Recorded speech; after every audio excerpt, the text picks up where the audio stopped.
you delete that? And I was like, I think it was before we were recording, but I'll look. Yeah. And I was like, yeah, it wasn't in there. We try not to do that a lot. Right. There's been, cut things out. Oh, me neither. I would need someone to, We have. I would need someone to tell me, please delete that, and then I'll try to talk them out of it. Yeah. And it's like, dude, I said my friend was cheating on his wife. You can't. I was like, all right, I'll find it. I saved my dad one time when he didn't know that Gooks is not acceptable. Because like he was in Vietnam and he was just like talking real casually and he was like, and the Gooks would come and I was like, Dad, like I don't think that's. And then afterwards I was like, hey, do you want to edit that out? Because he was on our podcast. He was like, why? And I was like, because it's not cool to like drop. He goes, yeah, it is. And I had to like explain to him why. Not explain, Google it and show him. And then he was like, I didn't know that. Like he totally. Like, oh my. He was like, "That's I really didn't know," because they also convinced those guys that was an acronym. What for that great old gentlemen of other kinds. Oh really? Yeah, but it's really not. It's actually like the origin of the etymology is like a Korean. It's a Korean slur that morphed into the word gook. You know, like slurs come from another word, right? Yeah. And when I like showed him all this stuff, he was like, "That's actually a bad word." I'm like, "How do you not know this?" He's like, but he's also like saying like, "Well, if you're like when you're in a war zone and like everybody says this like a word like 100,000, like that's just it's how casualized, right? It just you start to like. Also, you're supposed to hate them. You're trained to hate and kill, and he's like, "We're killing machines," and that's why I understand when those people are like they raped a village, and it's like. Yeah, I mean, you send them in there to hate everybody, and like, oh no, these ones that look exactly like and are the same country as these ones are actually the good ones. Right. No, I know. It's a little tricky. Yeah. Yeah, war zones. Yeah, I've talked to some guys that have been in like Afghanistan and stuff, and they're a little brainwashed. You know, I mean, you understand why, but it's exactly what you're saying. They're just like trained like these guys. You just want to kill them all, okay? And then you come back here and you're like, not anymore. Yeah, no, stop now. Yeah. Wait, what? But I really hate them. No. Yeah, it's done. Yeah. Do you ever? This is a nice hotel. Yeah, it's cool. Do you ever? I'm just looking at those fucking. You see the guys in the uniforms? Yeah, what a dorky fucking wearing their derby hats outside. I know. If that was my job, I'd be like, fuck you. What do I got to wear a derby hat for? A red jacket and a derby hat. I would love to see you, especially in that uniform, with a bad attitude. Oh, I for sure have a bad. I'd be like, I'd be uncomfortable. Such a dick about. You know who'd have the good attitude? Who? Sebastian Wood. He did, I think. He was a Four Seasons guy. Yeah. But he wasn't like a he was a waiter. Top hat and he was a waiter at the Four Seasons. Tails. That's got to be pretty crazy, right? For like the guy, his old shift manager. Like, you're never going to make it. He's like, I got to quit. I got to do comedy. Yeah, it's a bad move for you. Stupid. You're going to make assistant late night shift manager if you stay here for 2 more years. Have you ever had a comedy club tell you when you're like we were talking about with Full Charge yesterday or 2 days ago, where they're like, oh, I can't do that anymore. I want to be a headliner. Or I got an offer for like 1,000 somewhere. And I was like, I'm that's below my number. Like, what do you get? It was right when I started. It was like 1,500. It's the minimum. And he's like, I think you're shutting yourself off from too many gigs. I turned down an offer. I turned down 2 offers. One was like a 1,200 or something, and then one was like they called and I had already played this club once, and they called and were like, hey, this is a fallout now. Like some guy was gonna do it and can't. And they were gonna give me like below the lowest pay. And then also we're like, make sure you rent a car. Like, we won't pick you up. And I was like... You're making this real clear for me. Yeah, I was like, nah, you can definitely pass on that shit. And I wasn't at a position where it's like, I don't need it. Like, I could have used the work, but I was like, I'm not definitely not taking that. You know what I remember a couple times happening, though? What? Was getting some writing gigs. Yeah. Like I got a few Comedy Central pilot writing gigs. Yeah, I remember for Jonah Ray for something with. I did write on one of those on Jonah's with Kumail and a couple other guys, and then they had me write on these weren't like scripted shows, like narrative shows, but like, you know, Tosh type shows. Yeah, Tosh type shows and like, you know, host talk show types with bits in it. I wrote on probably 3 or 4 of those, and I remember like a couple writers, including one that was like the head writer, was like, dude, like, you definitely don't want to keep doing stand-up. Really? Yeah, and I was like, oh, well, why? He's like, I mean, you think you're going to make it as a stand-up? He's like, just try to do this. And and he goes like, nobody makes it as a stand-up. What like, if they have any memory of saying that to you now and feel bad? Or if it's all, when they see you, like, I always knew you were going to be good. But they were both, two guys were, it was odd that they were, in a weird way, kind of like trying to be helpful. Yeah. You know, they're like, they realized that I was new to the writing thing. So they were like, hey, you got to commit to this. yeah, man. They go, just, I'll figure, when this is over, because this is a pilot thing, this will be over in a few weeks.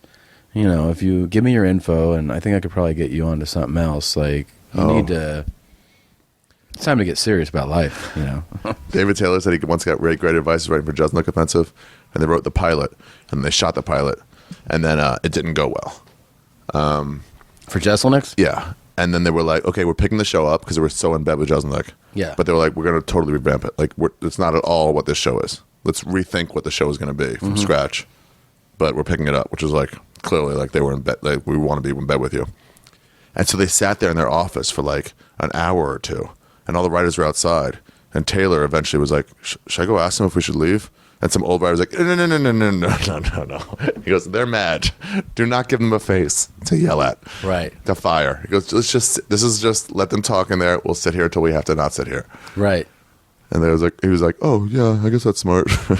Yeah, I remember on those pilots with Comedy Central when something wasn't going right. Yeah. And they just basically go, just sit here and wait. Head writer would leave the room. Yeah. And come back and be like, that whole bit, they shit on the whole bit, and it was an approved bit before, but it would be like his own battle with the network, you know? The head writers they would talk, and the rest of us are just surfing the web for 6 hours. Because then you go like, what should we do right now? I mean, it was new to me. Fill your time. Yeah. Just fucking sit here.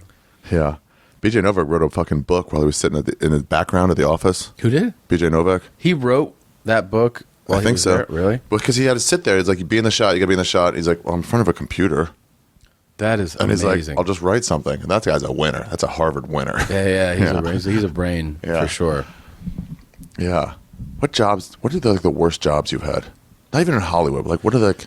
I worked at a cemetery once. You did? Arlington National Cemetery.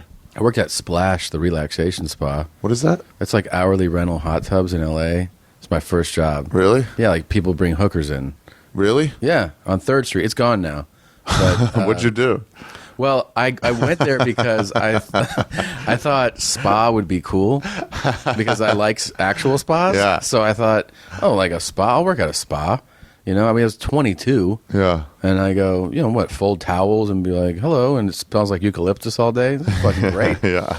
And then, like, right away, like, people rent these by the hour, and you clean up their jizz and everything. Oh. Yeah. It was bad. 2 weeks. I lasted 2 weeks, though. What do you mean? You cleaned up? Do you use like solid floating jizz? Well, you'd see, like, condoms just on the ground. And you had a mop and spray things, and you just cleaned. It was gnarly, man. It was pretty gnarly. I remember people would also, they had a policy where all parties had, like, you know when you go to a restaurant, like, is everybody here in the reservation? Yeah. And you go, no. And they're like, well, you have to wait. They had the same policy. So people You can't wait for somebody to get like seductive. Guys would be really nervous. Like sometimes it would be couples. You know, it was more infrequent, but it would definitely happen. Oh, this will be like a fun thing to do. More often than not, it was somebody that hired someone. So those guys would be super nervous in the lobby. Yeah. You know, they would be kind of like, can I just get in the room? And you'd be like, is the whole party here? No, you can't. Because they're like wives at home and they're trying to meet some gay dude they're going to fuck. Or they're just, yes, there was definitely that. I remember one time this one guy was like, can I just go to the room? And I go, no. Have to wait till everybody's here. And he was like, come on, man. I could see how, like, I was like, sorry, man. It's like the policy. Because the guy reinforced it, the owner, you know? And I go, I'm sorry, it's policy. And then these two guys walk in. And he's like, Mario? Yeah. He's like, are you Kevin? Yeah. Are you Kevin? Yeah. And then they kind of shook hands. And 3 guys walk in there. And they were less than 10 minutes. Really? And then they just all walk out, you know? And then you just go in there and there's a few used condoms and... Wow. Yeah, it was gnarly. Wow. How'd you quit?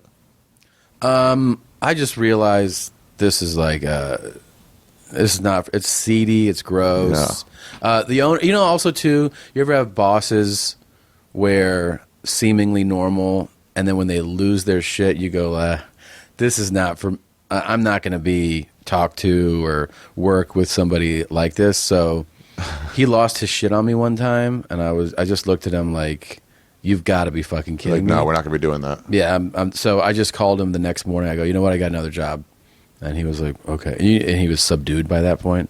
All right, well, good luck with that. And I'm sure he was the kind of guy you got the impression that happened to plenty of times. Yeah. I mean, he's probably run through 1,000 like, here it comes again. But yeah, he had one of those flare-up tempers, and I go, like, no, dude, it's not. It's definitely not going to be like that. So I bounced, man. How much were you making? I really don't remember. It wasn't, 6 something an hour. It might have been, it was probably 10, 12 or something like That's that. pretty good. I think they had a tip policy too for like people could tip. Really? Yeah, I think. If you want to get in the room early. Yeah, Jars for a right little there. tip. So it wasn't, really money you could live on. But again, it was almost immediately after getting to LA. I'll tell you though. Where'd you come from? Phoenix? No, I was, Cincinnati? after I graduated college, I went to Boston for a summer. And then I worked in D.C. for 3 months, and then I moved out to L.A. What'd you do in D.C.? I worked for America's Most Wanted. Really? Yeah. I was an intern there. A recreationist? I was a researcher. Really? I actually did a full episode. I am on an episode. Really? Yeah, doing tracking someone in Costa Rica. I was the... What do you mean? You went to Costa Rica? Yeah. What? Yeah, I went with To try to find them? Yeah. And we did like a whole piece on this child molester that was like some horrible fucking guy that we profiled. Yeah. Did you find him? After they hired me after I moved to LA for that one. So I moved to LA and then they called me because I pitched his episode, and then I moved to LA and they go, "We're going to do it now and you speak Spanish. Do you want to go?" And I was like, "Absolutely," because I didn't even have a job. Right. So they flew me to Costa Rica. And then spent like a week there. That's nice. Yeah, but it was also depressing as shit. Why? Poverty? Or you were looking for a child molester? Well, I was looking for that, and then like speaking to someone like his or other victims of abuse. Like this one girl, she was living now in like what do you want to call it? Almost like a safe house for people that had been abused. Yeah. So she was in a much better place. But she told me this story on camera of her uncle raped her, and then when she gave birth, he showed up, broke both of her arms in the hospital, and took the baby. What? Yeah. And I'm sitting here like, how do journalists get through interviews? Because I'm weeping during the interview and trying to hide it, and she's speaking to me like I have tears running down. I'm like, like trying to compose myself. Like journalistic, yeah. Yeah, I don't know how do you ask these questions without. God damn. Yeah, it was horrifying. Fuck. Broke both her arms. Yeah, man, broke her arms, both of her arms. Who is she, Miss Pet? It's terrible, man. And by the way, when all this happened, she was 13 or 14. Yeah. Because he wanted his baby back. I think he just wanted to torture, make life hell for her. Jesus Christ. Which he did. But she ended up getting her baby back. But he wasn't even the person we were profiling. He was just another guy you came across? He was just a story on our guy. of because we were showing that Fuck. that's one of the sex traffic and sex abuse capitals of the world. Because everybody... Costa Rica? Yeah, that's the thing, is it was kind of hidden. People didn't always thought of the South Pacific. Or, Costa Rica, everyone says you can go there, but all the women are hot and cheap. And there's prostitution is legal, so it's not looked down upon. But there also is an underage problem. But this was a guy who was just like molesting boys. And the thing was that because the judicial system's really, lax in a lot of Central American, Caribbean places. Yeah. This is a guy who got arrested for it there. I think he paid someone like $300, and then got on off? a flight. Well, just got on a flight and left. So that's why we were profiling him. They were saying, here's a guy who deserves to be behind bars. He fled a third world country, but let's get him back in jail. Damn. Yeah. It was the kind of thing where if he had committed those crimes and been arrested here, it would be over. It would be over. $300 won't do that. Yeah, but he got out of it down there, and they wanted to make sure that people knew about it. Damn. I can't believe I forgot his name too. I have no recollection of his name. And did you ever get him? I don't know. I remember watching the episode air, and I don't remember getting a follow-up call from them like, we got him, but how many of those people catch? They got so many people. That show, I'm telling you, the world owes that show a debt of gratitude because it is responsible for putting people behind bars. Hundreds. Did you see Norton and Sam running out Nancy Grace?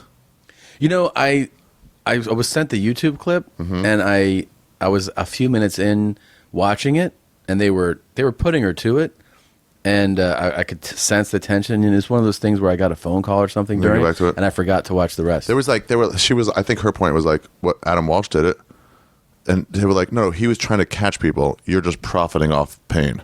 Yeah, like he wasn't trying to like. I hope there's more stuff. Yeah, she was like, well, I can get fucking 3 weeks of coverage out of this.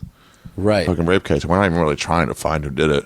Right. I'm just like making everybody upset. And did she just storm off? Stormed off. Got her backpack, red backpack. That's all I remember. And stormed off. But they were like, that was like their first day as a team together. Sam and Norton. Hilarious. Yeah. So many people dislike her.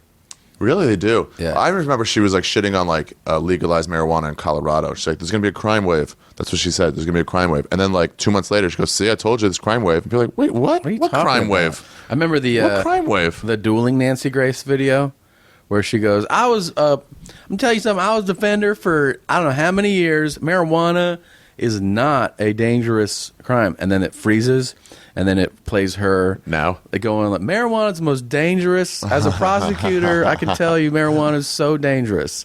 And it's just her. What a fucking fake. Once you see a phony, you can't even unsee it. So it's like, funny. Fucking phony. And you could tell she seemed to be on her show. People love having, being self-righteous. But when it's about, like, she would say things like, kidnapping is a terrible thing. You're like, yeah, no shit. Yeah. Like, it's not as. Oh, she's taking a stand. Yeah, and that would be half the show is her lecturing rapists or something, and you go, okay, great.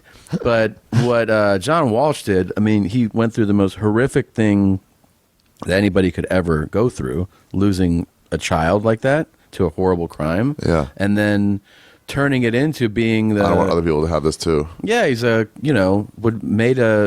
made his life about capturing fugitives. This is a fun show to watch too. It was great to watch.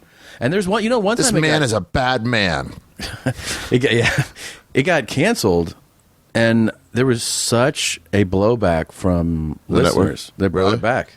Oh, really? Yeah, at one point, what do you not want to catch fucking criminals? It caught 700 guys on this show. Jesus Christ. And then it morphed into where it went away. Then he did. I actually was an intern on a show called Final Justice, which was a spinoff, and then CNN did The Hunt, which is basically America's Most Wanted, but it's just on CNN now. Was it with Adam Walsh?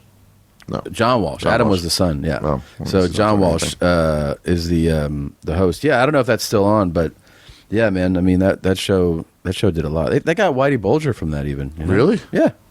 Wow. Yeah, it wasn't just like molesters, right? It was like just they got criminals in general. All kinds of fugitives. Just a lot of bad fucking dudes, man. A lot. Hey, what do you think that is? That picture? I know what you think it is. What do you think I think it is? Isn't it a lady's legs spread open? Well, for sure it's that, but which lady? Oh, which lady? Oh, that's interesting. Is that Princess Leia? That's what I'm thinking. Princess Leia ready to take it from Jabba the Hutt, which probably would have happened, by the way, if that was a real movie. Yeah. He would have definitely given it to her. If fucking Luke didn't show up. Yeah. Like an asshole. What do you think it is? Not a lady with her legs spread open? No, I know, man. I definitely think it is. It's Princess Leia. But isn't it's the kind of version of that you can display without it being. You don't show the actual slit, and it's subtle enough. It's not. It's not. You know what I mean? Like it's vague. 2 colors. Yeah. Where you go, oh yeah, you can display that. And she's definitely either getting an exam or about to get it. I mean, she could. Yeah, it seems like she's about to get it, or like somebody like you don't see. There's a head about to pop up between her legs. Mm-hmm. Yeah, someone's doing work down there. I mean, it could have been. I just got out of the shower and I'm watching TV in front of the fireplace. That's true. Have you ever stayed the condo in Edmonton? I've never been to Edmonton. What? Never. Oh. Why? The guy wouldn't book me for... Oh, because you did the other room once? No, that's different. No. That's even Calgary or something. I don't know. That's crazy. I saw him on an elevator in Montreal. He's like, why don't you play in my room? I go, you would not offer. I've asked to go to your room. And he's like, that's going to change. I still never heard from him. Really? Oh, that's nuts. But anyway, they have a fireplace in the condo. And man, you got a shower and just let your balls like just dry off in front of the fire. It's great. It's great. Yeah. I was when I was living in the South Bay, Yeah. I work out at this gym. They had like a lot of old dudes, and so many of those guys would dry their assholes and their balls in the dryer. And I'd never. What do you mean? They would walk up to a hand dryer and bend over and have their assholes spread to the point where I go, I gotta try this, man. It seems like it'd probably be a good idea. Yeah. But it just seems like no, it has to have nobody here. Privacy is like I would imperative. install a hand dryer in my bathroom at home and do it there, but never in. Or I've taken a hairdryer since and just Really? and it feels good to have it on low, have a nice warm breeze on your Yeah, with the diffuser. yeah, on your little juicer. What is your worst job?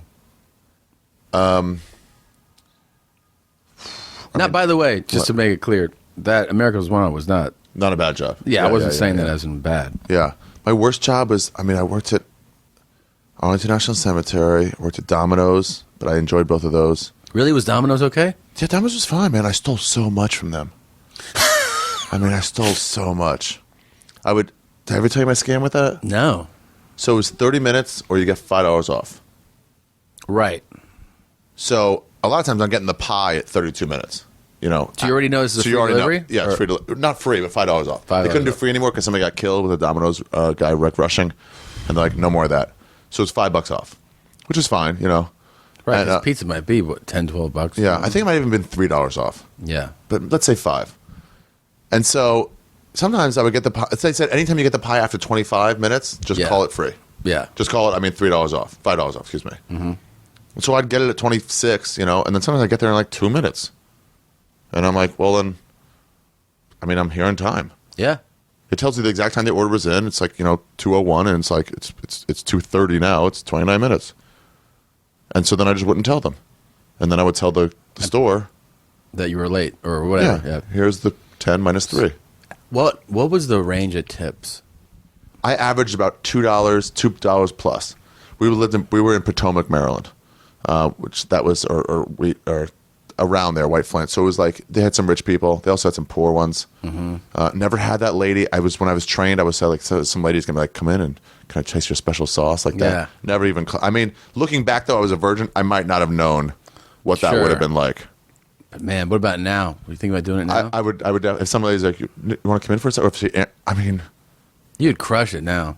You also have the confidence of being a grown man. that I've had knows how to sex have before. Sex. Yeah. But also, I'd have to have a confidence of being a grown man as a pizza delivery guy. Right. A 42-year-old But it's pizza kind of delivery great guy. that for you to do it now Yeah. where you don't even need the job. Maybe I should do it.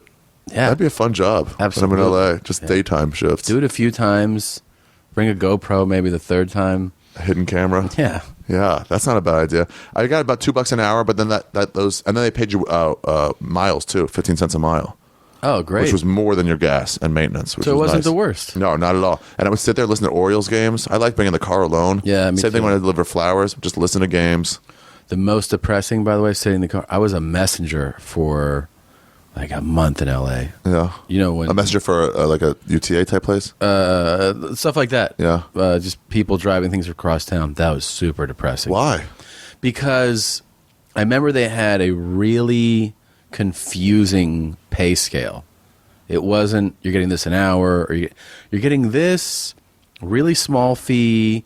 Then we calculate miles between drops, plus this minus this. One of those really obscure and where it's confusing. Like Yeah. just you go, well, how much am I getting? Well, once you add this and subtract that, multiply it by then you'll fit. And I remember one week just driving every day all over town, and you're sitting and it'd be like rush hour, and they go Traffic. Santa Monica, get this to Burbank, and you go, oh my god, and it was just. And then that first check was something like $125 For the week? like, yeah. I was like, oh my god. Because they don't count traffic time as time. It was exactly. They count it as miles or just nothing. Get it there, and it was so depressing. Dude, do you remember being so broke, making such little money, and you're like, well, I need it, but fuck, how am I gonna get by on this? Oh yeah. Oh my god, so much. I remember also, calling manager, agent, like, dude, I need a gig. Yeah. Because I would calculate, I just paid rent, Yeah. just paid this, and that bank account balance is so low. Were you hand to mouth?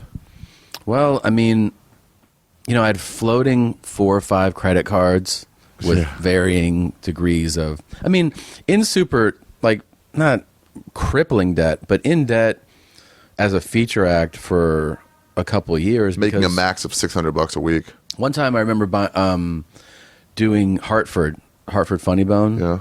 Because I took every offer that first year that came in. Any feature, I just took it. And I remember $600 is the week, and the flight was something like $550. So I put it. Oh my God. That's a connecting. It's not that I was taking like the route that this is. You would look for the cheapest one possible. And it was you had to connect here. I got there, so my net was $50, but I still owed my agent $60. Because that was the 10% That was the deal fee. then? That was. I mean, the cool thing was I remember both of them were really cool. I have to give them credit for. They were like, I had friends who would say, like, after feature work Monday, they would get a call. Hey man, have you sent that in yet? And I go, both of mine never did TJ, that. who's always cool. TJ and Josh, like, they would never say, hey, do you have that $60? They basically would say things like, for people who don't know, you owe 10% of what you get paid. Yeah. So if I was working, let's say 2 weeks out of the month, I made $1,200 for the month. As long as I sent something in, like maybe I would send in $50. yeah. They go, something's coming in. They were never rushing me, pushing me to go, hey man, we need you to get even right now. Yeah. I mean, Especially on the low level ones. I had this guy Ben Feigen. Remember him? He was a manager, but he was like probably my worst manager of like the 2 or 3 I had.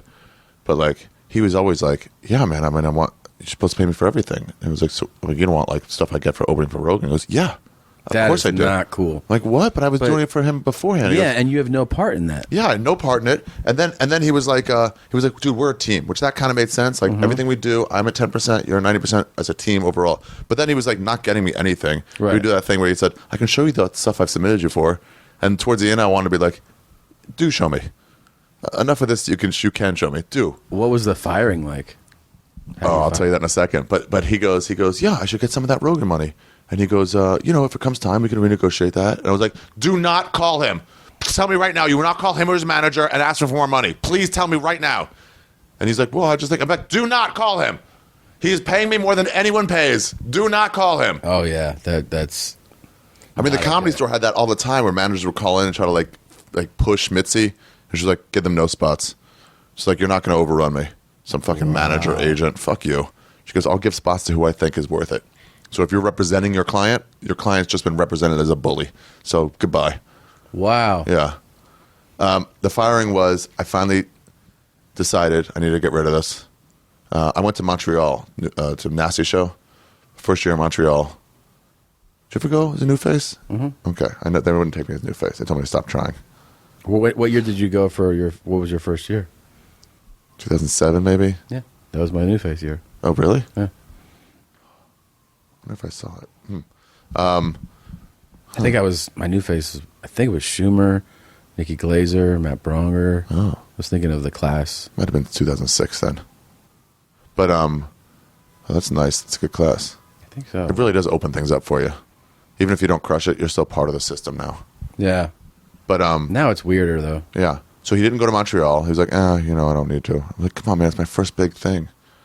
And then I got back, and he was like, let me see your stuff. So he came to the Comedy Store, and I had this bit about shitting on a bridge in Australia. And he's like, I don't know, man. It's just like, it's a shit joke.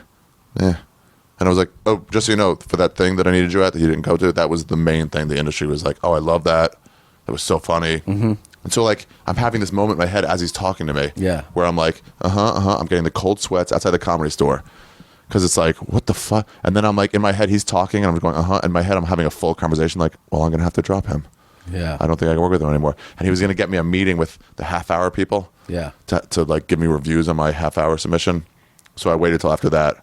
And then later when I did drop him, he was like, oh, so you waited till after I got you that meeting, huh? And I was like, yeah, man, it was the one thing you did. And honestly, who cares? Yeah. You were already going to, like, all you had to do is fucking say, hey, you're on. With whatever. But the way I did it was I decided I don't want to go into a new year with this as my manager.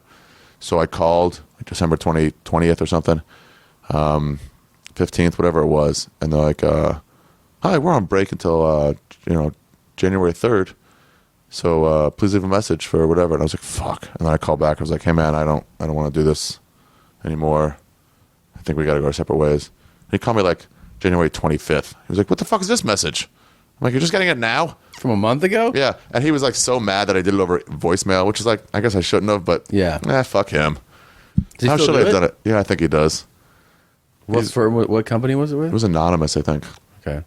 But it was just like, this is worthless, man. We're not communicating or something, but like, there's no point to this. Yeah. There's no point. Yeah. I've made you no money. Every time I bring up an idea, you're like, nah. Like, so what are we doing? Right. There's nothing there. Yeah, I like it when somebody's like, let's see how we can tweak that to make it happen. Sure. Instead of go, I'm not saying it. Like, what? Chemistry, man. You can't fake it, you know? You gotta have it with the person you're working with. He's so mad at me. He saw me later at the store. He's like, you dropped me over a voicemail. I was like, quit getting mad about that. Have you seen him lately? No, not the last couple of years. Oh. You ever have to drop anybody?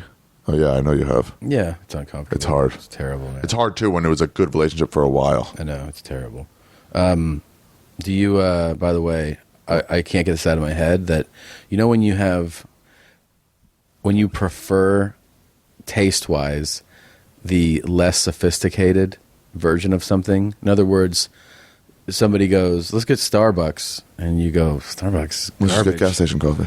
Well, no, they shit on Starbucks. Like, let's go to this. Oh, a third wave coffee shop. The new, the cool. When you say Domino's, Yeah. I still prefer Domino's thin crust pizza. What? To a sophisticated Italian. I mean, Domino's had an ad campaign saying, we know we sucked. Yeah. We have made a new recipe. Yeah, and I haven't had it in a long time. Really? But their thin crust, to me, I think it's because maybe it's nostalgia. Yeah. You go, oh, right. This is the pizza. When I had a pizza party as a kid, you had Domino's thin crust. That Domino's thin crust, to me, I'd prefer it over some, $20 at like specialty Italian, like, Napoletano. That's how I started, with Jerry's Pizza or with Domino's and maybe Papa John's, $8 or $7.99, one large, one topping. And then I would get to this stuff. It's like $25. Yeah, it's crazy. Like Mulberry Street Pizza. I'm like, what are you fucking artichoke on your pizza? Get out of here. Yeah, I don't want that shit. I like pepperoni pizza, dude. Pepperoni. It's a flat topping. That's the way to go. And I love thin. Really? Yeah. So my brother liked Nut House Pizza. It was kosher pizza in Maryland. And when he came back from like Zurich or Germany, he was like, oh, I can't wait to get Nut House. I'm like, Michael, it sucks. He's like, no, it doesn't. I'm like, it's just salt and fucking dough. Yeah. And he's like, Does he still live in Zurich or no? Yeah. Damn. Yeah.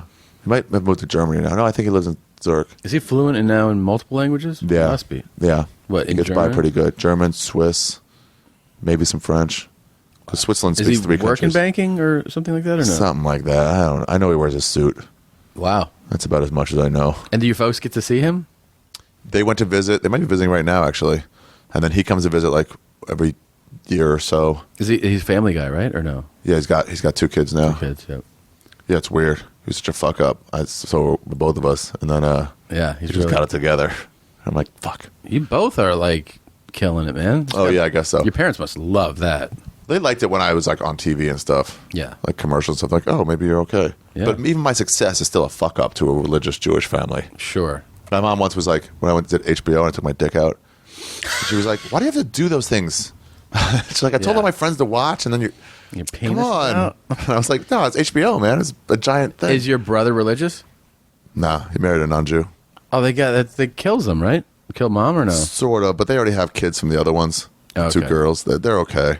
Also, he was a fuck up enough where they're like, good, you got somebody settling you down. Yeah. What's the worst job you had? Was it that sweeping up jizz? No, not actually. That was, I mean, if I had done that for a long time. That would have been the worst. Yeah. I remember one of the first jobs I had was doing construction Oh, that in sucks. the summer. Oh, that sucks. In Florida. Oh. In new or renovated apartment units Yeah. with no AC. And I was doing tiles on the floor. So doing grout and tiles. Man. Pouring sweat. I can't even describe it. And you would have to take a break to breathe. In other words, Really? well, yeah, because you'd get so on the hottest days with 110% humidity. Oh, yeah, Florida. You're on the ground and you're just, man, you're on your knees, so the heat is just kind of, I don't know, it feels like it's melting you. You're dripping onto the grout, which is not supposed to get more wet, and you're cleaning it, and you just go, I need to stand outside where it's 100 for a second. And I mean, that was really, you know what I used to remember? I remember about that was just how great you would sleep Afterwards, after being worn out. dude. I would go to bed. I mean, I'm a teenager at the time who can. How old stay were you? up How all old were night. you? 18. Okay. And I pass out at like 9:30, 10, and I would wake up at 6 because you start those jobs early, but you just sleep straight through 8 hours at night, like it was not, your body was just recovering from and then you have wheelbarrows and you're lifting stuff, bring this over, haul this over there, Yeah. drop that up. You're just like, Were you in shape then? Were you ever in shape? I've been in shape, yeah. Okay. I've been in shape. I got in shape. I started to get in shape sophomore year of college. I graduated in shape, and I actually got to LA in really good shape. What do you mean? Like how much weight? Like 190. Oh, really? But like big? I mean, like just Like lean, muscle? pretty lean, yeah. Yeah. Pretty lean, yeah. I was in pretty good shape. I can't. Yeah. I got it. It's slowly. You don't put it back on overnight. Right. It's like the next year you're 210. I worked out And one then you- summer and it was like I had like pecs and like a little bit Yeah. of 6 packs. Like, damn! I'd look at myself in the mirror. I was like, fuck, that's You're like cool. sweating yourself. You're like, all right, man. Yeah, girls would come to my dorm and they open the door with no shirt. I'm like, hey, oh, Yeah, feels good. it does feel good. Too much work. Really? Like for you now, like you could, you're a lean dude. You could just. I guess I could. You But just don't like, want to do it, right? yeah, what am I going to go to the gym? Yeah. I mean, I guess I honestly could. I probably should. I probably could now that I'm done with the special after this. It's like I probably have time to like just go once, twice a week, 3 times a week. You'll feel good. I know We I will. both would in a number of ways. I don't want to take jits again. You what? I want to take jujitsu again. Do something I like working never out like have the that. desire for that. It was so fun. Really? Yeah. What's his name talks about it a lot too. Broken? No, Diaz. Oh, yeah, he takes jujitsu. He goes like Sunday. You take the kid to the. I don't see how anyone could get him off them. Who do you think is fatter, the two of you combined or Diaz? Me and who? Kreischer. Who do you think is fatter, by the way? You or Kreischer? What's your opinion on this? I really think. Okay, I'll tell you the whole. Because I know what the real thing is. Well, the real thing is actually it's very obvious. When this started, Yeah. it was definitely me. Yeah, for sure. Yeah, For sure. but not now. Because you lost 20 pounds, 22 pounds, excuse me. And I think he's gotten fatter. Dude, I've been with him because it's so in his head now. Everyone's bird's fat, but his Yeah. head. So he orders a fruit plate, a fruit cup to this on the side, but then he'll order 2 full meals. He's And he won't even eat his fruit cup. He'll just pick at it. now. I will say this in his defense, and in like It's not, all in he his has- defense, it's not called defense, it's called all he would have to do switch to water. for 2 weeks. Is that what you were going to say? Well, yeah. I mean, all he has to do is cut booze for like 2 weeks. Oh, I thought you meant instead of Coca-Cola. Yeah, No. booze. But he's Yeah. not. That's not possible with him. He just loves it. It's part of who he is. It's his personality. It's not that. It's the food. Booze is one thing. It's the food. I was in pretty good shape when I got that. Oh, yeah, man. Yeah. Oh, you kind of look like a toolbox, though. Well, I mean, Yeah, that's a good. That's good. I mean, Cut lean. Yeah, it was lean for sure. dude, I'll show you one that you'll really think. You don't look like a is bear in any way. No, not in any way. You look like a quarterback, a high school quarterback. Right. It's like kind of small town, maybe. Yeah, big, but like Yeah. you fuck. Right. Definitely down to fuck 100%. Yeah, but he is fatter now. I went to his house like 2 weeks ago, and I saw him, and I saw this pooch through his T-shirt. I go, "What are we doing? I thought we were dropping." He's like, "Shut up." But when it started, it totally started as. It started as a total joke, obviously. Yeah. Never thinking it would take off like that. Of course not. I thought because we do so many inside jokes on our podcast, it's just 100 inside jokes. Dude, I see so many people showing up with Thomas Fat, Bird is Fat shirts. Yeah, well, Bird is Fat outsold Thomas Fat sure. about 8-1. So, but every time I saw a Bird is Fat, I was like, "You're wrong. It's Tom. Tom is fat." well, the thing is, people, because it's our podcast, a lot of them would just want to take my side. Yeah, absolutely. And you started it. Yeah, and then they would go to him. Now, without question, definitely He's was gained fatter. weight and you've lost weight. Yeah. Wow. Now, look, if we were talking about a body fat test, I don't know. Maybe I would be still fatter than him. Is he taller than you? No, we're basically the exact same height. But he's just you know, I was about to say a machine, no pun intended. But that's, you know, he's the all-night guy. So his ritual for most shows is Start drinking during the show, at least during a second show, and then it's like hang out, bunch of food, bunch of booze after, but like every week. Every week. I feel weird about those guys that go on the road and just have to drink. Instead of like, just head back to your place, man, or I don't know, get a bite and go. This is a unique, you don't understand how unique this week is to me just because I'm in New York. I am always drinking. No. Oh. Off stage, take me back. And I go. Why? Because it just feels like it just feels normal to me. I don't hang out. I don't go out. Even in New York? Why? So why is it unique? No, in New York, I'm saying I've hung out. Oh, right. I went out. Okay, yeah. So, but like I don't normally do that. It's also unique.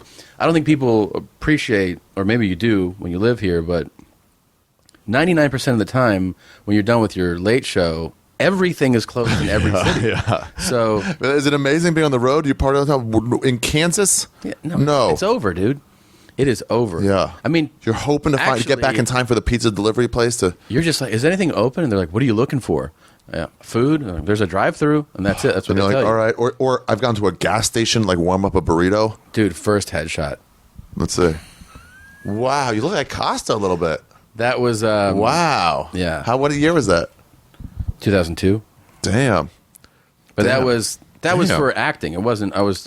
Yeah, you look serious as fuck, bro. Yeah, I know. But I was. I wasn't even doing stand-up yet. Are there any jobs you had that you were like kind of loved that you kind of wish if you weren't doing stand-up, like I wish I was back there when I was 18 or 15 or 22, like working that again? That was a good time. I don't know, man. I remember liking the company of certain places. I worked the people around you part-time at Granger, the industrial supply place. Really? Yeah, I worked there in Hickory, North Carolina. I heard they're supplying the worst. Really? I was the worst employee because I didn't know. I'm so not technically or. That was in Hickory, North Carolina? Yeah, that's where Reapa's from. That is where Reapa's from, and I was working there, and I'm like, if you go, hey man, this broke. What do you think? I'll go call a guy. I don't fucking know. Yeah. I don't know what a bolt is. I don't know any of that, and that's what that job is in detail. So people go, no, not a quarter bolt. Do you have like a 1/1/8, 247 bolt? And you're like, I'll look it up. Every time somebody would say that, I wouldn't even know how to look it up. I'd go back to the back, and there's a guy named Bucky, and I would say, Bucky, this guy's looking for a 114-28 bolt. And he's like, come here, man.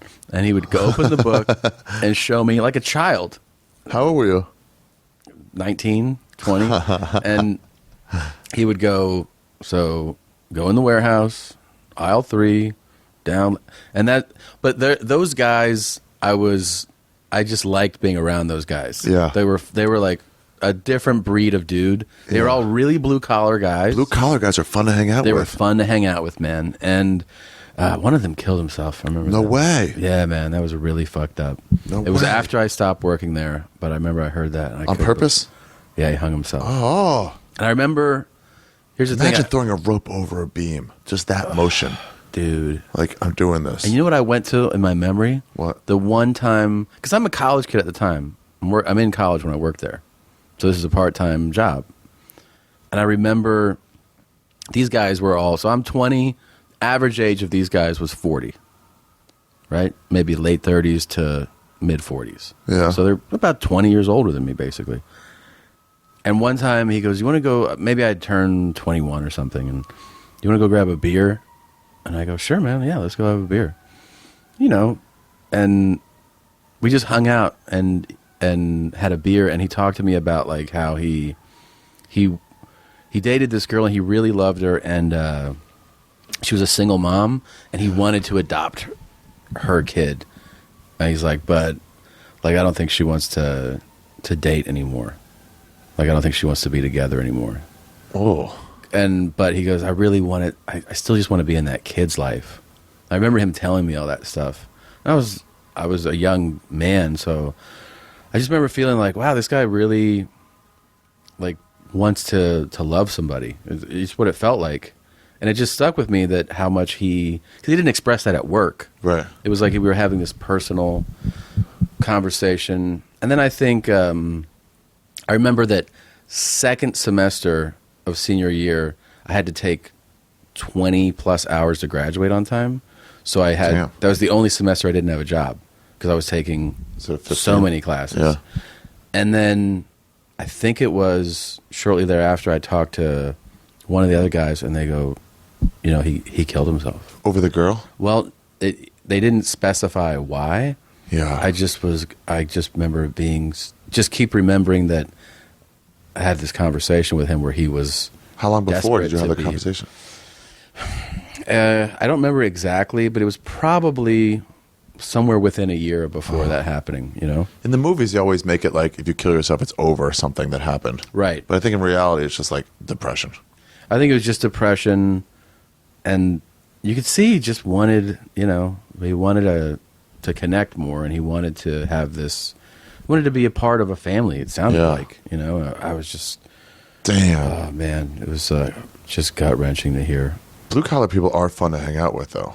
So much fun. They're like way more laid back. Like the steerage in Titanic, you know, where they're all dancing and stuff, and everyone's upstairs, kind of like being too polite. Mm-hmm. Yeah. Yeah, you want to go? Yeah. I did two jobs. I did Arlington National Cemetery, and I did a golf course, a bag room at a golf course, and those were like the caddies and the guys laying pipe at the cemetery. It's just like, oh, you guys are fucking degens. And we play at the Arlington National. We play spades at lunch, and if we got back at like 4:30. One time we're done with work at 4:30, and I just clocked out. The boss was like, what the fuck are you doing? Yeah. I was like, we're done, right? He goes, you clock out at 5. I'm like, well, why are we sitting here? I mean, all right. Well, we're not doing anything. It's like, you clock out at 5. So we just sat around. So we played spades. Remember this one old man was telling us, like, he was like 60 or something. He was just in it for this next level of pension, you know? It's a government job. I made $6.36 an hour. And he was like, you guys ever get this thing? It's all black people, a couple Latinos, and then me, the Jew, was like, what are you doing here? Mm-hmm. And it was like, get this thing where your dick just starts dripping. And people are like, what are you talking about? Like, I just got semen coming out of my dick. Like, and they were like, were you having sex? He goes, no, it just starts dripping out. Semen just starts dripping. That's not semen. And we just mocked him. Yeah. Oh, yeah, looking back, I guess he had chlamydia or something. Something. At the time, I just thought it was an old man who couldn't, like, hold his semen anymore. It would just, like, come out. But, yeah, he also had the drips. Yeah. They were mocking him to his face. I remember one of the warehouse guys at Granger was older, and I walked in the bathroom one time, and I see someone's in the stall, because I had a stall and a urinal, and I just open the door, and I hear him going, ah, ah. And I'm like, and I start laughing so hard because I know it's him. I'm like, oh my God. Because he's really screaming in pain. From what? Well, I just wait for him to get out, and I look at him, I go, what the fuck is that? He's like, I got real bad hemorrhoids, man. And I didn't even know. I thought hemorrhoids were a foreign, you know. You couldn't, like now someone says hemorrhoids, I guess I process it more, you know. But to me, that sounded like some spaceship kind of stuff, you know. But just him being in such pain was so... Trying to take a shit? Trying to take a shit, yeah. Early hemorrhoids sucks. I remember learning about black culture being with, like, on the cemetery and stuff. Oh, really? Like black humor. Like they would always do this repetition thing where it's like, say a punchline. Say any punchline of any dumb joke, straight across the road. To get to the other side. Ha! He said, he said to get to the other side. Oh, and then I would get another laugh. Yeah. Like you would get a laugh off yours, and I would get a laugh of just repeating exactly what you said. I was like, and when it was happening, I was like, no, that's my joke. You all just heard me say the joke. Yeah. Hey. Oh, he said. Yeah.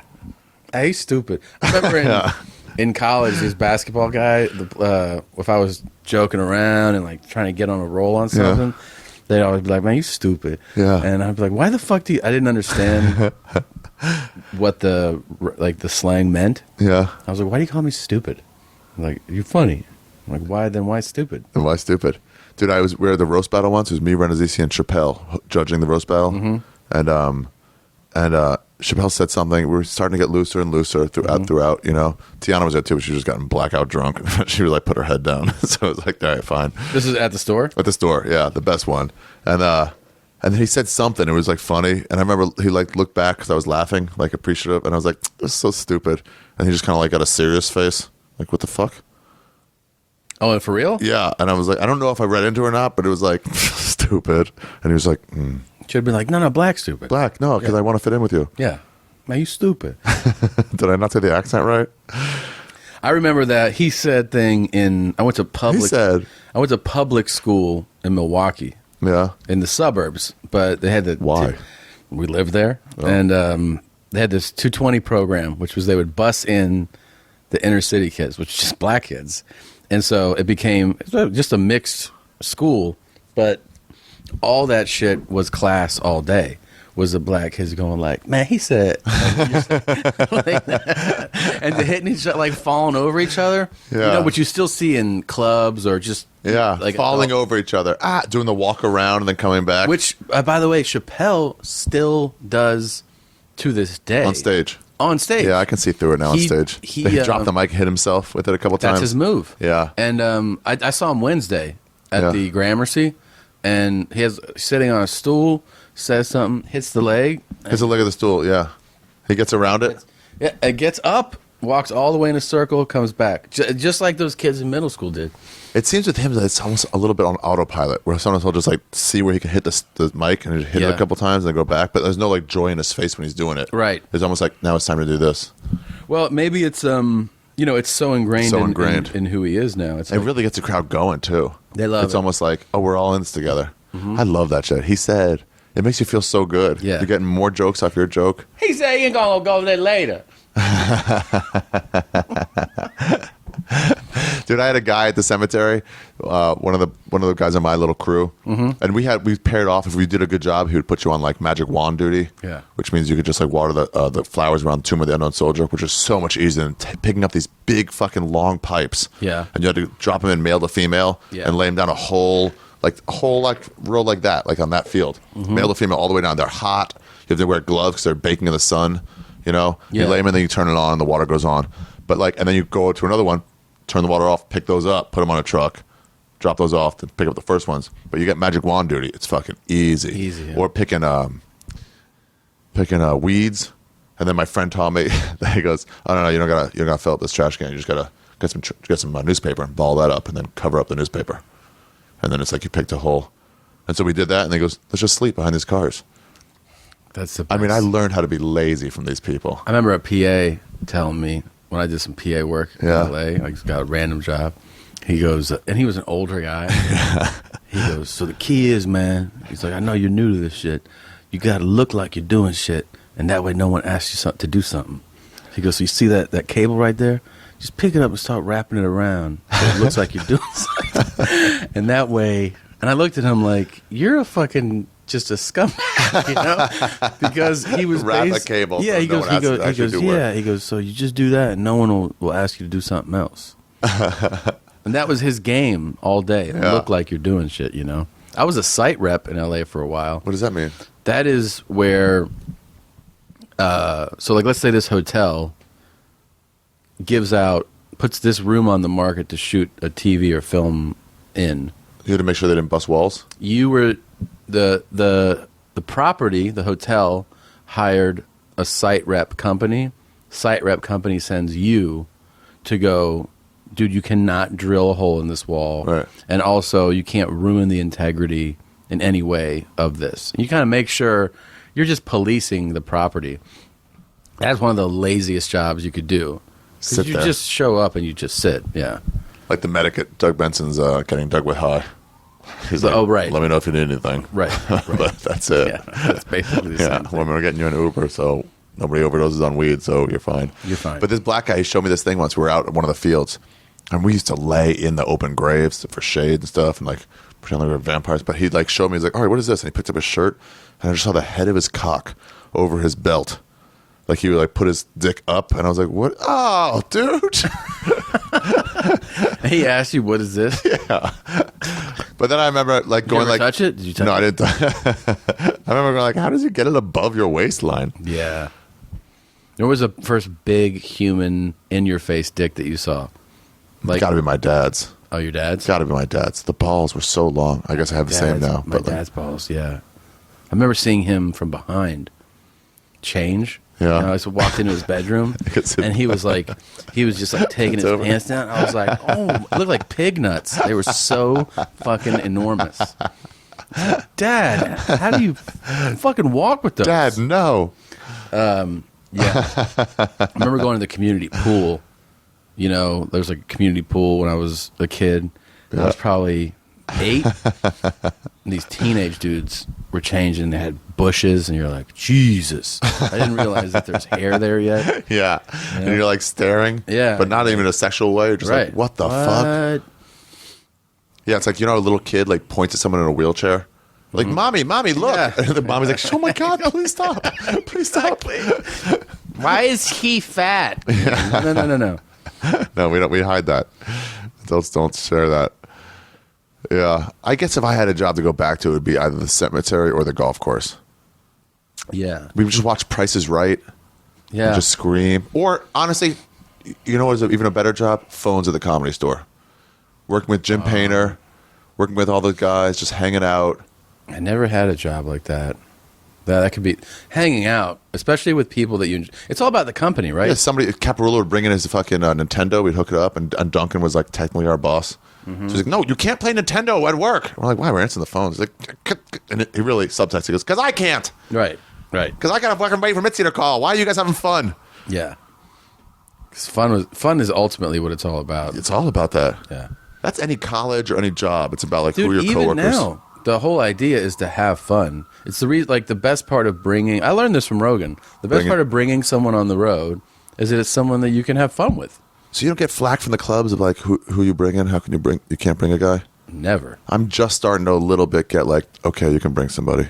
Oh yeah, no. Once I don't know. You do better numbers than I do.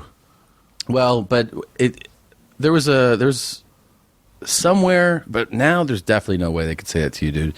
If your tickets are moving, even the positive direction, you can just make it in your contract. I bring a feature always. I had in Dallas once. Mm-hmm. Not Tempe, whatever it's called, Addison. I remember Sean Halpin wanted to open, and he's from Dallas. Mm-hmm. So I'm like, can they do it? Like, I don't know. We use locals. I'm like, okay, but just so you know, I had to like make the case. I'm like, he's from there. Yeah. You're getting a professional Comedy Store regular. Yeah. LA comic. He will draw people because he knows people there. Right. And he will stay at his parents' house. Yeah. So it's not costing you anything. Yeah.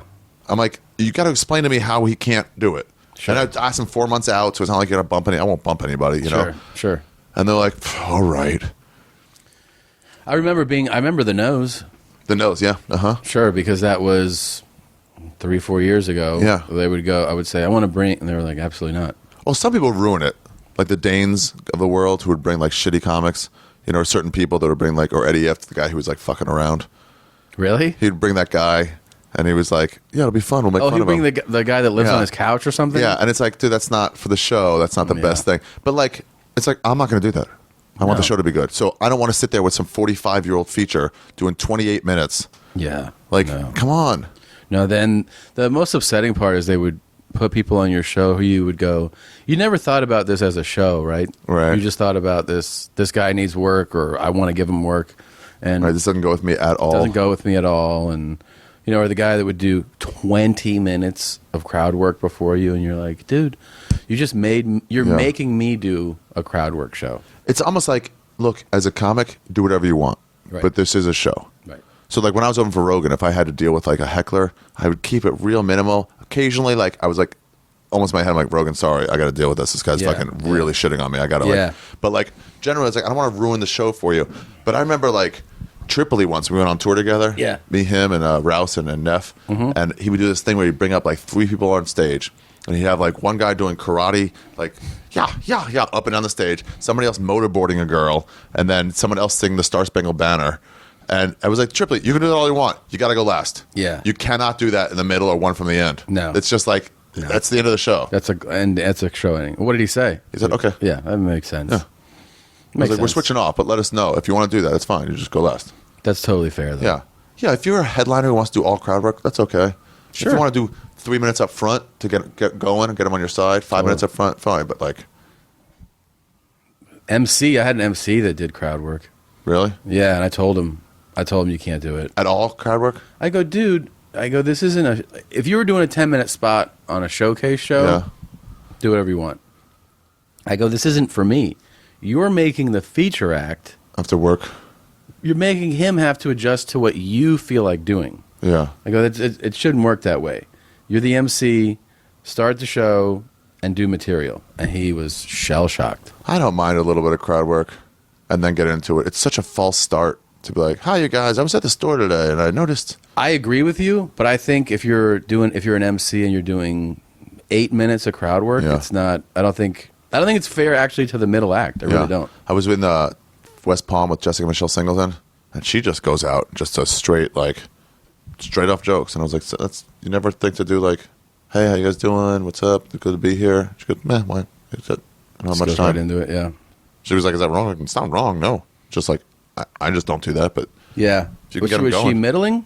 It was just me and her. Oh, yeah. Yeah, I mean, I used to open just straight up material. I mean, at some point it seems a little false, and 3 minutes in, 3 minutes in, it's like, now they're in the mood. I did, I remember opening for Rogan, and man, people going like, where's Rogan? Oh, yeah. Yeah, God exactly. Damn it. Exactly. Yeah, I've asked a few people, like certain people, they have a good scene. Like Molly. Yeah. Ooh, hello. Is that the girl from Curb Your Enthusiasm?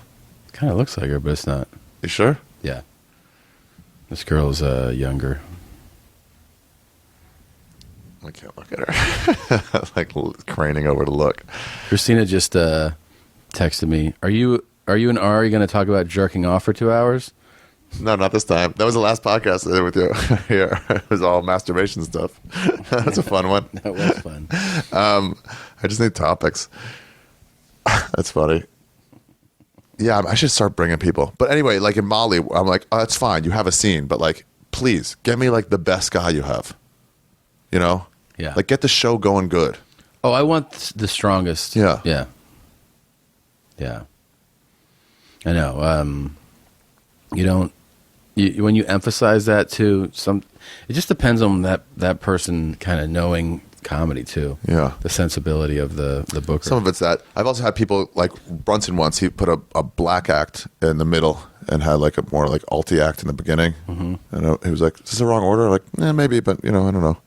And he goes, do you want me to switch? I'm like, no. Do not switch, because that's just me going, I want this swithed. Yeah. And no, that the answer is do not do that. Do not put that on me. Yeah. Like, that's for you to choose before day one. Right. Like, you ever gotten fired from a job? Not like stand up, but like job? Yeah. Mm-hmm. Where'd you get fired from? Oh, I did get fired from Domino's, by the way. Oh, you did? But you're like, you're always late. And I was like, yeah. They're like, you're not learning your route. And I want to be like, oh, I'm getting there on time. It's just, I was constantly just pocketing those $3. Yeah. What'd you get fired from? I remember the first time I got fired. First time? Well, I think it's is it twice. It was bummer, man. Really kind of fucks with you for a second. You feel like you're not worthy? Yeah. I was in college, so it was part-time, and I went to work for a company that makes grocery carts. Exciting. Yeah, in their marketing division. And I worked for a complete fucking moron. This woman was probably 24, had no idea how to do anything, had no ideas. And I would basically label things and envelopes, send them out. We're going to market to them. I was supposed to just be working with her, and I was like, this woman's completely incompetent. I remember thinking that for marketing, shouldn't you be like the innovative, creative type? And I ended up fucking off a lot. I remember that I would go to the reception area where the receptionists were and talk to them. But they were like, they were blue collar ladies. You know what I mean? Like they were fun to talk to, and I would sit there and shoot the shit with them. And I never knew I just remember one day they brought me in, and they were like, "Oh, can you take care of this, and this?" Like, just who brought you in? I mean, I just came in for work, and she goes, "Will you do this?" And it's just menial shit. It was $10 an hour stuff, and I go, "Sure, I do this. I put this package together, send it out this way." Put a sticker on this thing, like just dumb shit. Yeah. And then they go, "Can you come into this office?" And it was her and one of her supervisors. And he was like, I think we're going to let you go. And I go, "Really?" He goes, "Yeah." I go, "Is there a reason?" "Well, I think we were expecting more." I remember him saying that. And I'm like, I don't think I had the balls to like say, "Well, I'm not being given anything." Or, I wish I had said or even articulate that. I kind of just shell-shocked. Yeah, okay. Okay. I did do something really immature on the way out, though. What? They had like an organized system for files and products and where things would be shipped.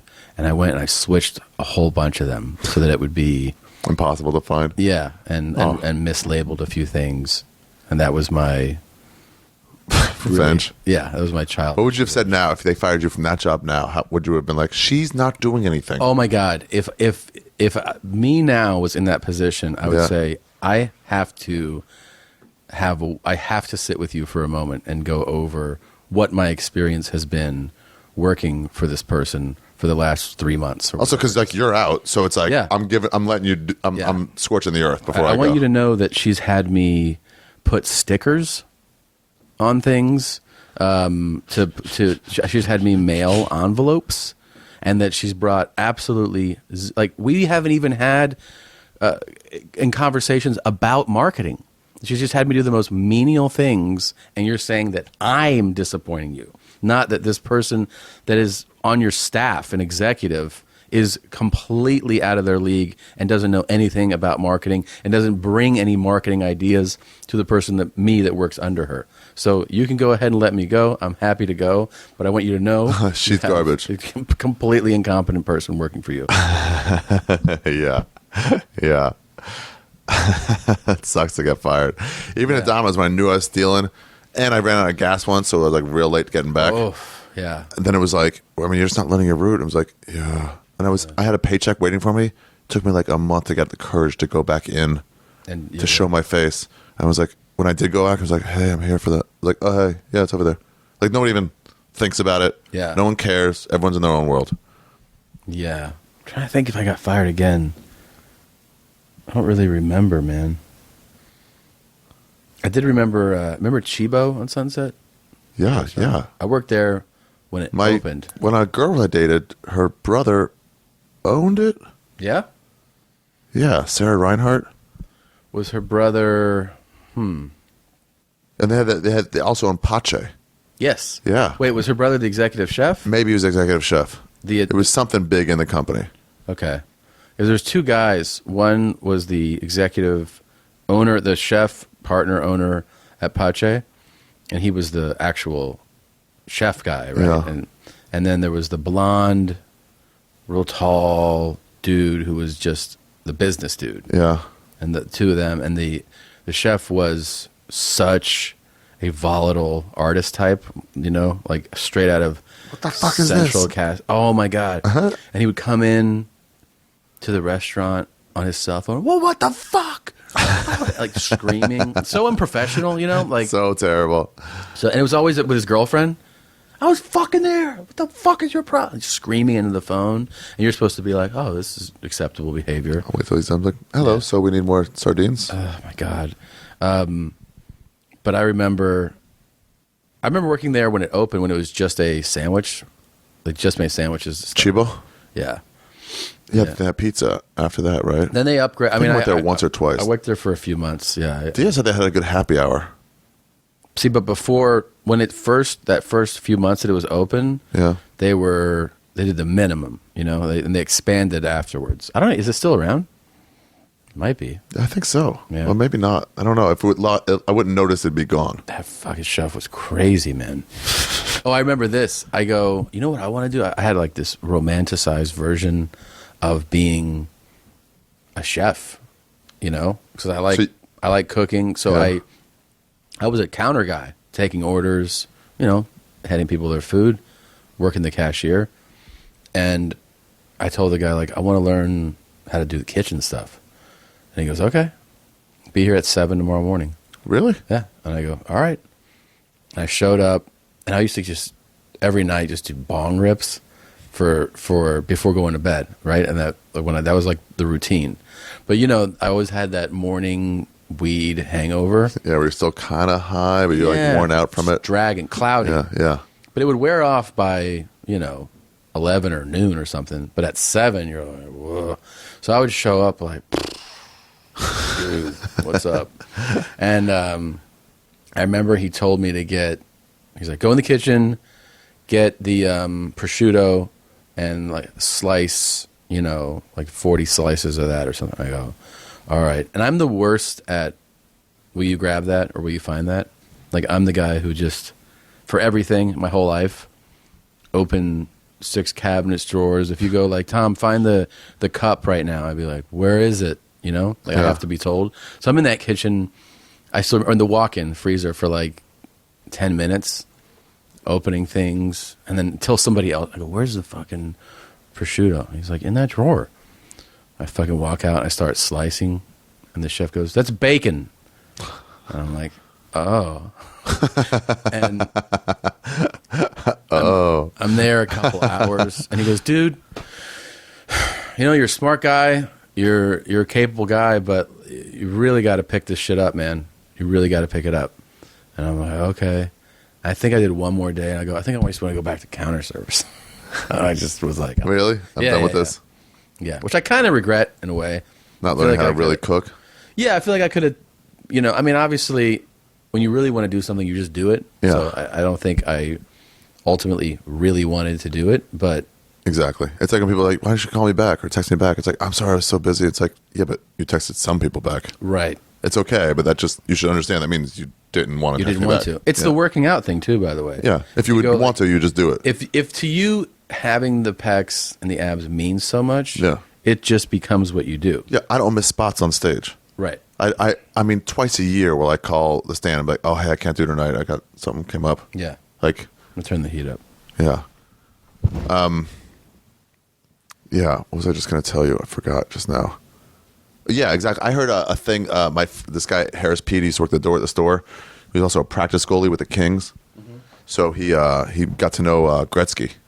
So when Gretzky was there, yeah, and there was a signing, and Harris was there with him, and there was some guy who was like, "Hey Wayne, tell my son how important it is to practice," And Wayne Gretzky was like, "Yeah, for sure. Totally. It's important to practice." And they moved on. And Harris was like, what was that? He goes, I don't know, man. It's like when I was that kid's age, like nobody had to tell me to practice. Yeah. I was just playing all the time. Sure. That wasn't... Right. Yeah. No one told me to do, a bunch, like quit your day job and do every gig you can. Yeah. You just wanted to. Yeah. You're like, you just have tunnel vision on something. Especially early on when it's like, this is just fun. And people are like, what? Is it going to make money? I'm like, what? I haven't been thinking about that. Yeah. I just want to get good at this. Yeah. See, I met you after you were post pot, Tom. Yeah. Yeah. I met you when like Rogan's like smoking, like, I don't know. Yeah. Like I get pretty high. I do. And I feel like when I quit, I'm not like a sober, but when I stopped being a daily smoker, and would go like 6 months without it, I feel like the weed got so strong or something. So strong. It keeps going up. It keeps going up. And I know some people do that. You're somebody who can do this. What? I'm 100% not a fan of going on stage that way. High. Yeah, I just don't like it. I mean, just personally don't like it. And it took me a while, but yeah. I got to the point where, I I did it a few times with him, including one of the highest I've ever Rogan? been to. Yeah. Yeah. One time I was actually with you too. It was when we went to Columbus and we did the Funny Bone like the day or two before he taped a special there. Remember? Oh yeah, I remember that. You coming with us, and then him going like, you were like, "Oh, I'll get something to eat." He goes, "No. Put your credit card away because you don't need that when you're with me." Yeah. I remember that. Like that's not how it works here. Yeah. He was like, "Yeah, absolutely not." So he's so generous with that stuff. Yeah. But I remember Getting high. so high, and the club owner, what's his name? Stroop? Yeah. Was watching the set, and I bombed hard. Yeah. Absolutely. I remember it. And I remember seeing him off stage, and he was looking at me like, oof. And This is the reason we don't let people take their openers. Well, I think he also knew I was fucked up. Right. So he goes, and I remember I was backpedaling hard. I was trying to get out in front of it. I go, sometimes, like these sets, they just don't go the way you want them to. Well, on stage you were saying that? No, off to him. Yeah. Like, in retrospect, it was super embarrassing. Yeah. I was like, you know what I mean? Like, you just want it to go good, but then it doesn't. He wasn't even bringing it up. He was just like beating it to it. Yeah, I was just beating him to it. And he was like, no, yeah, totally.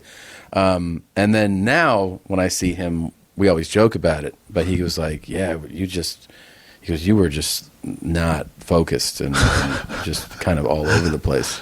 That's the thing. I thought Walsh about it once, Brendan. And he was like talking about it. It's like, it makes you looser, more creative and stuff. But it's like, bottom line is, you're not as good as when you're sober. True. You're not focused. Yeah. It is great to shoot the shit with, or personally, I like it alone. I don't mind doing a workout set. I have a loose outline of a joke. Yeah. Let me get high and just fucking riff on it. Matt Edgar was doing this thing where his first hit of the day, which is always the strongest one, he would do it. So they were like, so if like you're on and then Matt Edgar's on, they were like, hey, Matt, we just lit Tom. He's like, cool. And then we'd go to the main room, smoke a bunch, his first hit of the day, and then go in. Oof. So he was getting high like as he was on. All that says, it's like when you describe that to me, the only emotion that I feel is the anticipation of anxiety. Like it just makes me feel anxious to even hear about doing that.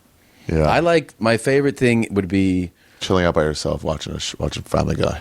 Doing that, or even pulling up the laptop, and I had something written down, and I go, oh, blah, blah, blah, blah, and I write something more to it, That's what Carlin said. Write sober, punch up high. There you go.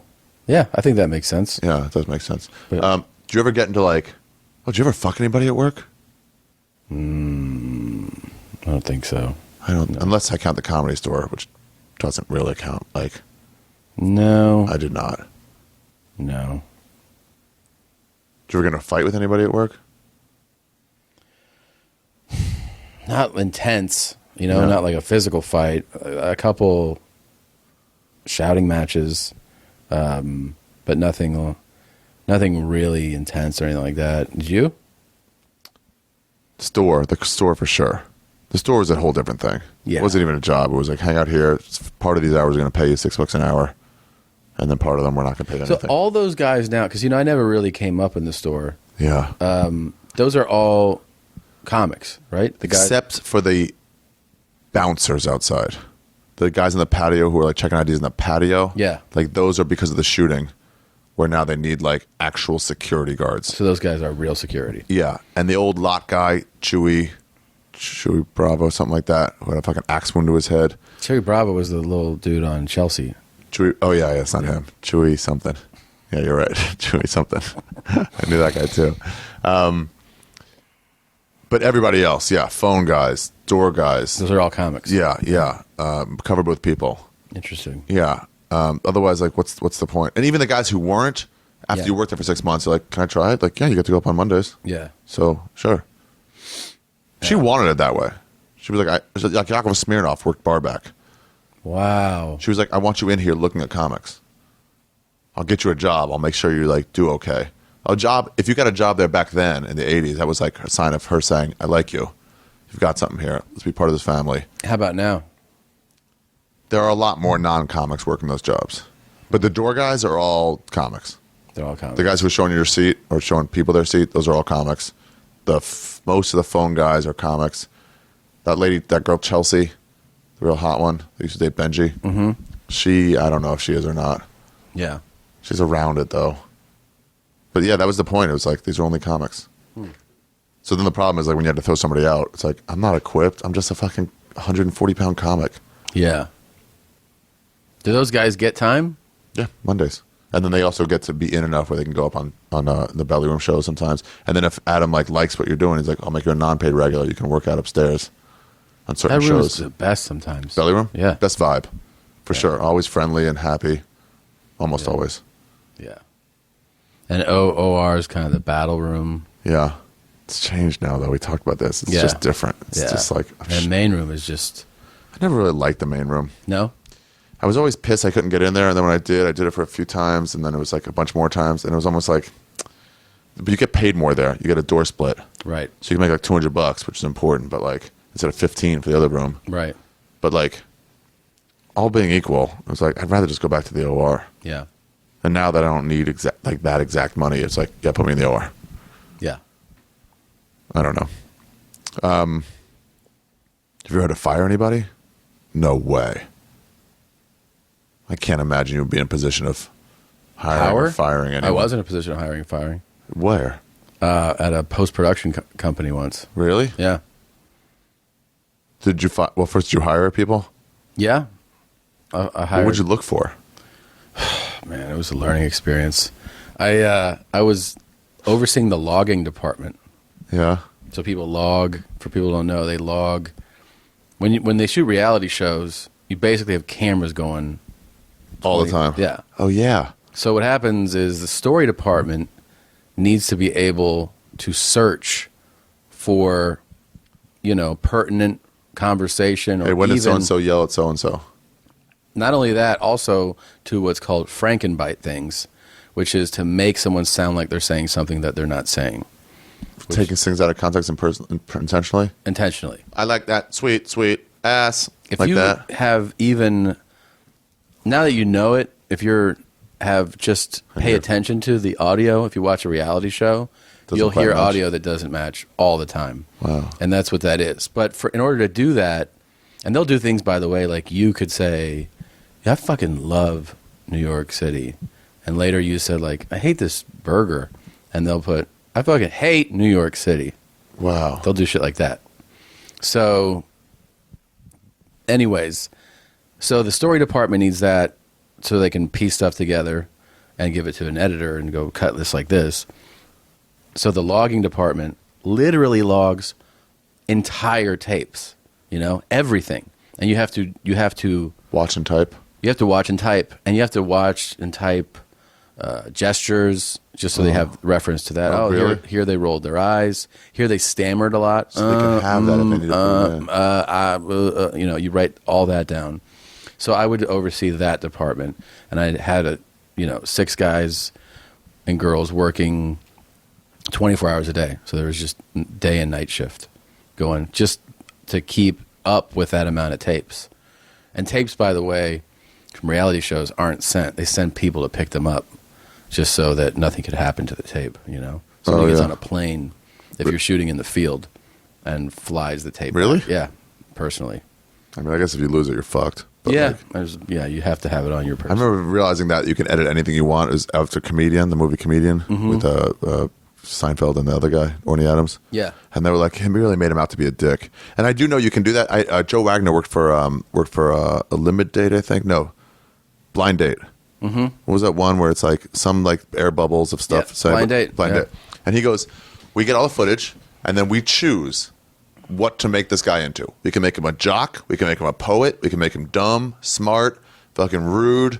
We can do whatever we want. It's a perfect example of reality. Yeah. So I remember thinking, like, was Orny Adams really like that kind of jerk, or did they just edit it? And then I remember talking to Bobby Lee, and I called it Gook, and then he laughed. And then, it was all fun. We're all friendly, and he calls me Kike and whatever. And then later I saw Bobby Lee walking down the hallway alone. But I'm like, if you just cut from me saying, you Gook, and then the next shot is him walking alone down the hallway, it's like, look what you did to him. Absolutely. And they would do that, man. Wow. They would make people out that weren't that bad to be bad. But there's also, that doesn't hold 100% true. In other words, they a lot of times will play up who you really are. They'll emphasize that. Right. If you're kind of a dick, you might Like come you're across super as a dick. real dick, Right. you know, but They couldn't turn Steve Simone into a dick. yeah, that's not really how Right. it works. They turn up the volume on who you really are, Hmm. you know. So did you ever fire anybody there? Yeah, I'm trying to remember. I remember we had some bad, but I don't know. I think I wouldn't be the one. I remember hiring people. I remember being disappointed. Like I would go, "This guy fucking sucks," But they just and I take would it. tell. No, I think like my supervisor would handle that. You know, I would say, "Hey, man, we gotta lose this person," and then they'd be. I would gone. hate to do it, especially if they meant well. Yeah, Even if they meant average, not even meant well. Just be Yeah. like, I'm not going to fucking ruin somebody's day like that. I know. Yeah, because I remember someone else getting fired once on a post job, and it was a PA who had a temper problem, and they gave her a warning once, and then I remember when she got fired. It's uncomfortable to be around firing, man. Yeah, because everyone sees it, and it's like, you want to look, but you want to look away. Yes, it's exactly how it is, and it's like the energy changes in a room. You just feel it change. It's like Even you can see actual emotion. No one wants to see actual emotion. it's like someone losing their shit on stage, and you're like, ooh. Ever see meltdowns on stage? I've had a few. They're fun. Have you really? Yeah, for sure. I've had just explosions of anger at people over the, Oh, right. not all the time, but I'm saying. But like an audience member. Yeah. Oh, that's different. yeah. I saw Thune once come from he booked this pilot with TJ Miller. Mm-hmm. And they both agreed, like, you know what? Let's do it because we'll be doing this together. Yeah. So it'll be fun. They did a table read and they replaced Thune. I remember actually hearing about that. Really? That made its way into, Everyone talked about? the gossip. Yeah. That someone told me that an executive on that went up to him after a table read and said, "Are you trying to ruin this?" Wow.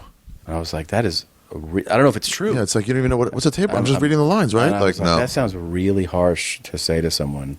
So he came into the Laugh Factory that night, and he was just going off. And like those are the things I like to see. Yeah. Real emotion. That's Like real fucking emotion. fuck this business. Fuck that. And everyone got into it. The audience didn't really know the business Sure. too much, but it's LA and they don't know enough. It was just like fun to watch. Or you Yeah. see somebody like say like, what am I doing with my life? We saw Yeah. Kirk Fox had one of those. You said who? Kirk Fox had one of those. Really? Yeah. I've felt that way on stage before on certain sets when you're phoning it in. Yeah. What the fuck am I doing? What am I doing? I saw Michael Richards like a week or two before his infamous set What I haven't heard. at the Improv, Yeah. and he was going off on Jews. Really? Yeah, in Hollywood. Wow. Yeah, These fucking Jews. and then I remember he had some Jew stuff, and then he goes, "What the fuck are these guys doing up here? This guy's talking about his balls. I mean, what about like real?" So he was up there critiquing The other guys? the other guys and also not doing any. Like he just went up there to talk about how everything that he had Sucked in seen Hollywood. before sucked. He when he came to the store, when he started coming to the Comedy Store, it was like, oh my God, Kramer. It was fucking cool as hell. Yeah. Within 2 weeks, no one talked to him because it was like, oh, this is just a not good comic. Yeah, It was like, that's all anybody there really cared about. sure. And so it was like, whatever. Yeah, And he'd be like, these other guys are so dirty. And it's like, I don't know, man. Clean guys go up here fine. yeah, You're in your head. You haven't developed. yeah. He was, and I used to remember watching that set at the Improv. I was like, that's so weird. And then 2 weeks later, the Laugh Factory thing, and I was like, well, yeah, seems about right. Yeah. Brett saw him like either later that night or the next day before it came out. Ernst? Yeah, in between, like in the back of the main room. They were going on after each other or something. Mm-hmm. He goes, how you doing? He's like, all right. And got into a thing. Don't worry about it. And then it was like, oh no, it's coming for you. You could just tell that was rage, though. That was rage. Yeah. I like a real meltdown. Like one time, Brody. So I used to do this thing called cocking, where I would put my balls on people, on their hands or something, the back of their hands. And we get like Jim Payne or somebody to distract you. So like you'd be like, what is that garden over there? And you're like, look, what? It's like, oh no, it's like the one behind. And then I would come over the side. I would just rest my balls in the back of your hand. And you would look like, oh! Yeah. Because first you Terrible. feel something. No thought of you would be like, oh, that's what that is. Yeah, that's someone's balls. Yeah, or your arm, anything, whatever. And Brody was like, do not do that to me. I've been molested. Do not do that to me. And we're all like, we're definitely going to do it to you. Sure. There's no way out of this No now. way now. Yeah, you should definitely not have Yeah. said that. Ingram, the only way he got away from it is because one time I put it on his stomach and he just like picked his hands up and started dancing. I'm like, all right, we're done. Yeah. But like, so I did a, Somebody gave you like a little twiddle-doo. I never saw one of those. Yeah. They used to play foosball upstairs. I'd work with a boner and then come in. Like, hey, how you guys doing? It would go down so fast. So Brody was on after me at the store, and I had a long shirt on, and I had my balls out of my fly the whole time, the shirt covering it. Yeah. I made sure not to do any, like, put my hand up, the whole time. If I had to, I would just go up to my chin. And then I finished, and I was like, all right, you guys ready for the next comic? Very funny man, whatever, from this and this. Please welcome Brody Stevens. And I just stayed there because he likes to, like, just go up and walk around the crowd. Yeah. So I just stayed there. And then finally he went up on stage, and I shook his hand, and I just brought it under my nuts. And he touched it, and he was like, and the next 15 minutes was just screaming and yelling. It was so much fun. Yeah, that's fun. That's fun to see. It's fun to provoke. That's at the heart of being a comedian, is the thrill of provoking. Yeah. And provoking a reaction. That's the thrill. Yeah. Nick Youssef said on my podcast once that he went to a zoo, and they were on his little tour, the zoo, and they were like to a monkey or a bear, I forget now. But they were like, don't look him in the eye, because they get, like, upset about that. And he was down in an enclosure, And Nick and his friend was like, okay, cool, we'll catch up with you guys in a second. And they just started staring at him. And at first the monkey was like, yeah. And looking away, and they just kept staring. And they just kept staring. They started making more noise. Yeah. And they just weren't moving away. And the guy picked up this monkey, this ape or orangutan, something like that, just picked up this dirt and just flung it at Nick and his friend and just hit them. And it was like, fuck! And they're like, all right, fair enough. Yeah. And they moved away. Oh, man. Yeah, but they're like, we provoked that. Yeah. We did it. Yeah, exactly. That's totally at the root of being a comic. Yeah. Jesus, man. Wait, what were you just saying before that? The balls thing. Oh, I remember I was talking about this last night to someone, that I saw you. It was years ago. And we were at one of these shows, not in a proper comedy club. One Night a Week room? Yeah, One Night a Week room. And I didn't really know you. I knew who you were. I didn't know you. And Mike Black was on stage. And it was one of these shows where there's like 8 people at the show. But it's a small place. Was it Splat? Was it that alleyway in Santa Monica? It could have been. That was Mike's room. Okay. Yeah, that might have been it. And he's on stage performing. And I just see you out of my peripheral enter. And you're wearing a T-shirt and shoes. Nothing else. And you just walk up in the middle of his set, and you just walk in a circle around him, just naked, or naked from the waist down, and then you just walk right off. And we laughed so hard in the audience at that you just walked in the room naked, or pantless, dick out, and then you also didn't stop and do anything. You just walked around. Like I'm looking for something. Like, I gotta get out of here, I guess. Yeah, and then Mike's in the middle of his set. Those are fun times. Yeah, man. Painter was on stage at that Comedy Underground place, that Splat place once. Yeah, and I was in the back with a belt on and shoes, and that's it. Yeah, and but for like 30 minutes waiting for Painter to go on, and then when he did, I went out there and hugged him, and he's like, "What's up?" No, he was another like super homophobic kind of guy. Of course. Oh man, flaccid dicks are just man. I wish I had the balls to do it. I never would have done it, though. Really? No way, man. I heard about you. Like, I remember when you did it in Irvine, and they got really upset, right? Didn't you get banned for a month or something? Improv in Hollywood. I thought it was the Irvine Improv. I did it at it was like Sex, Drugs, and Rock and Roll show or something. That guy from Styx or something was hosting. But it made its way into conversation quick. People were like, Ari brought his dick out on the Improv. Yeah. And Eric had to call me. He's like, they're banned for 6 months. I was like, really? Because they wanted a year. They said you would never do that at the Comedy Store, and it's kind of disrespectful. I'm like, I do it all the time in the Comedy Store. Yeah. And he's like, really? I'm like, yeah. He goes, well, be that as it may. Yeah. I remember hearing that. I was like, that is fucking crazy. I go, Ari's out of his mind. I got into it sometimes. Yeah. Look, I got to hit the gym. Yeah, let's do that. Let's wrap it up. Show, not fat. Do you really? Yeah, I don't want to get like Bert, so I go down to the gym. I work out before shows. Wow. All right. Tom Segura on Twitter, at Tom Segura. Yeah. Got a Netflix special. It's just come out, is it like a year now? It's been like 10 months, yeah, I think. Mostly stories? Yeah, and I have a big tour coming up. Where are you hitting? I'm doing a theater tour, so it starts in January. It's your first theater tour? Yeah. Wow. Mm-hmm. What cities you got? It's a bunch. It's like 29 cities. How long are you going to do it in? How long? Yeah. Oh, January through April.